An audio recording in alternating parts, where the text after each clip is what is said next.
ഒരിക്കലും equity dilute ചെയ്യരുത്. Initial seed funding further dilution വരുമ്പോൾ പ്രൊമോട്ടേഴ്സിന് അതിൻ്റെ ഇൻട്രസ്റ്റ് അല്ലെങ്കിൽ ഫൗണ്ടറിന് ഇൻട്രസ്റ്റ് പോസി ഐ ആം ഹോൾഡിങ് ജസ്റ്റ് 25%. പിന്നെ എന്തിനാണ് ഞാൻ ഈ പണിയെടുക്കുന്നത് എന്നുള്ളത്. എസ്പെഷ്യലി സ്റ്റാർട്ടപ്പ് സ്റ്റേജിൽ നമ്മളുടെ ഒരു ഫ്രണ്ടോ റിലേറ്റീവോ നമുക്കൊരു ഇനീഷ്യൽ ടെസ്റ്റിംഗ് സ്റ്റേജിൽ ഒരു 10 ലക്ഷം രൂപ വേണം. 10 ലക്ഷം തന്ന ആൾക്ക് നമ്മൾ 50% ഷെയർ ഡൈല്യൂട്ട് ചെയ്ത് കഴിഞ്ഞാൽ പിന്നെ then comes to the real picture. ആ സമയത്ത് നമ്മളുടെ സ്റ്റേക്ക് കുറവാണ്.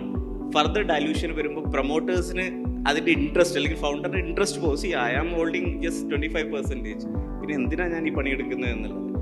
അപ്പോൾ എൻ്റെ സജഷൻ എന്ന് പറയുന്നത്, ഇൻ കേസ് നിങ്ങൾ ഇനീഷ്യൽ സ്റ്റാർട്ടപ്പ് സ്റ്റേജിലാണ് എന്നുണ്ടെങ്കിൽ ഒരിക്കലും ഇക്വിറ്റി ഡൈല്യൂട്ട് ചെയ്യരുത്. Initial seed funding it can be in the form of ഡെപ്റ്റ് അല്ലെങ്കിൽ ഡിബഞ്ചർ അല്ലെങ്കിൽ വേറെ റവന്യൂ ഷെയറിംഗ് മെത്തേഡ്സ് ഒക്കെ ഒരുപാടുണ്ട്. ഇപ്പോൾ അങ്ങനെയുള്ള കൺവേർട്ടബിൾ നോട്ട്സ് ആക്കാം. ആ രീതിയിലേക്കാണ് നമ്മളത് സ്ട്രക്ചർ ചെയ്യേണ്ടത്.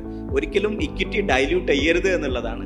ദെൻ മനു നേരത്തെ പറഞ്ഞതുപോലെ വാല്യുവേഷൻ എന്ന് പറയുന്നത് മോണിറ്ററി വാല്യുവേഷൻ അപ്പുറം അയാളുടെ ഫൗണ്ടറുടെ what he brings to table എന്നുള്ളത് വളരെ ഇമ്പോർട്ടൻ്റ് ആണ്. അതിൻ്റെ ബേസിലായിരിക്കണം ആ വാല്യുവേഷൻ.